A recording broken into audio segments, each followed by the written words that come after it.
5 World News.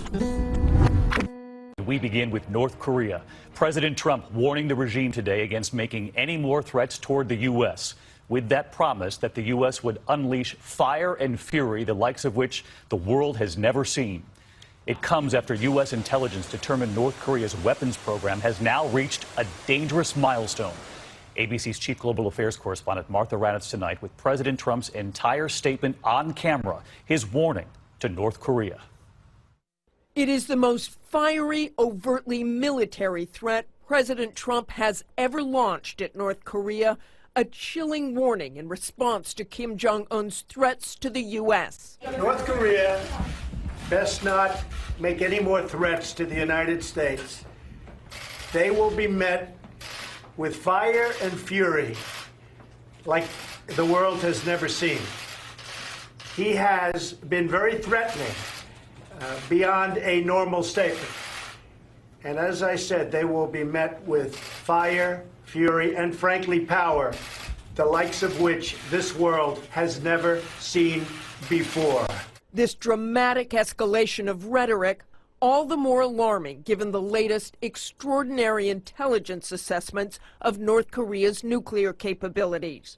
First reported in the Washington Post and confirmed by ABC News, U.S. intelligence analysts believe the North can now produce a miniaturized nuclear warhead that can fit inside its missiles, including its intercontinental ballistic missiles.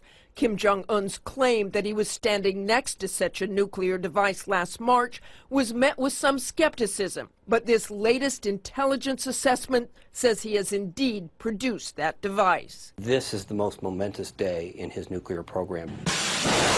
Just 2 weeks ago, Kim tested an ICBM into space, going higher and farther than ever before.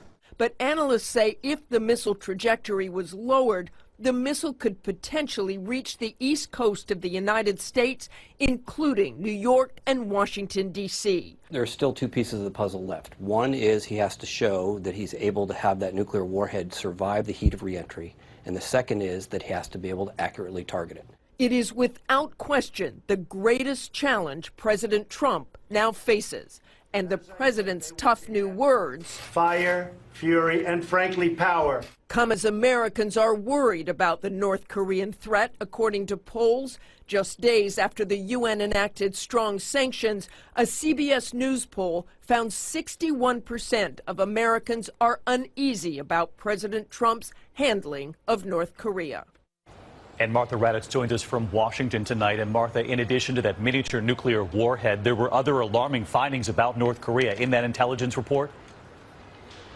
There certainly were, David. U.S. intelligence now believes North Korea has 60 nuclear weapons, a far greater number than they thought before, David. Martha Raddatz leading us off tonight. Martha, thank you. I want to bring in retired Marine Colonel Stephen Ganyard tonight. And Colonel Ganyard, you heard what Martha reported right there, that U.S. intelligence now believes the North Koreans have produced a miniature nuclear warhead that can actually fit inside that missile. That was the major concern, was it not? And what's the defense? It was, David, because miniaturizing a nuclear weapon was arguably the hardest part of him developing a nuclear capability. Look at this. This is what's called a ground-based interceptor. If U.S. radars were able to detect a North Korean launch, missiles would be launched from Alaska and California, fly up into outer space. They'd be able to tell the difference between a decoy warhead and the warhead itself.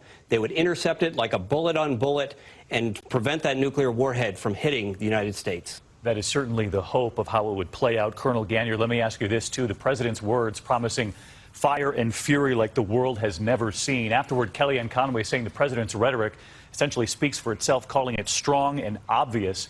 What did you think as you heard it? David, this has been the de facto policy of the United States since President Eisenhower. But to hear this kind of language out of a U.S. president, it's something we've never heard before, and it certainly puts the world on notice.